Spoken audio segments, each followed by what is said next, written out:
সম্প্রতি সময় দক্ষিণী চলচ্চিত্রের দর্শকপ্রিয় তারকা জুনিয়র এনটিআরকে তো আপনারা সকলে খুবই ভালো করে চিনেন, কেননা দক্ষিণী চলচ্চিত্রের দর্শকপ্রিয় তারকাদের মধ্যে অন্যতম এই তারকা। পাশাপাশি মাত্র কয়েকটা দিন আগে এই তারকা দেবারা চলচ্চিত্রটি পেয়েছে মুক্তি, ফলে তাই তো আপাতত এই তারকা তার অনুরাগীদের মধ্যে আছেন আলোচনাতে, কেননা দেবারা চলচ্চিত্রে তার অভিনয় তার ভক্তদের কাছে নজর কেড়েছে। পাশাপাশি চলচ্চিত্রটিতে তাকে বাবা এবং সন্তানের চরিত্রে অভিনয় করতে দেখা যায়। সেই সাথে চলচ্চিত্রটিতে খল চরিত্র অবশ্য সায়েব আলী খানকে অভিনয় করতে দেখা যায়। মোরওভার চলচ্চিত্রের প্রথম দিকে সায়েব আলী খান অবশ্য দেবারার বন্ধু ছিল, কিন্তু ঘটনাক্রমে এক পর্যায়ে তাদের মধ্যে শত্রুতা তৈরি হয়। ঠিক এরপর থেকে অবশ্য জুনিয়র এনটিআরকে মারার জন্য সর্বদাই চেষ্টা চালিয়ে যান সায়েব আলী খান, কিন্তু দুঃখের বিষয় এই যে তাকে কোনো সময় সফল হতে দেখা যায় না।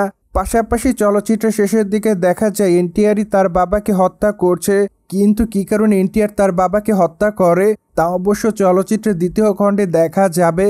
মূলত এরকম টান টান উত্তেজনা রেখে চলচ্চিত্রের প্রথম খণ্ড শেষ হয়। তাই তো অবশ্য এরই মধ্যে চলচ্চিত্রটিকে কেন্দ্র করে দর্শকদের মধ্যে বাড়তি কৌতূহল দেখা যায়, কেননা এনটিআরের ভক্তদের মধ্যে একাংশ প্রশ্ন কী কারণে এনটিআর তার বাবাকে হত্যা করে। মূলত এই প্রশ্নের উত্তর দেখা যাবে চলচ্চিত্রের দ্বিতীয় খণ্ডে।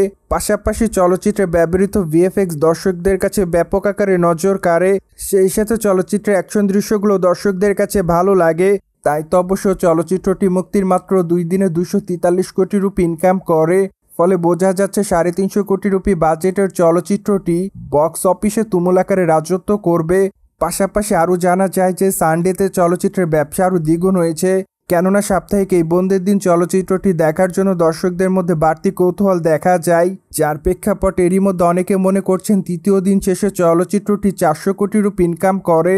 যাই হোক, যদি এমনটা হয়ে থাকে তাহলে অবশ্য চলচ্চিত্রটি এরই মধ্যে তার বাজেট উঠিয়ে নিতে পেরেছে, ফলে ধারণা করা যাচ্ছে চলচ্চিত্রটি ব্লকবাস্টার হতে পারে।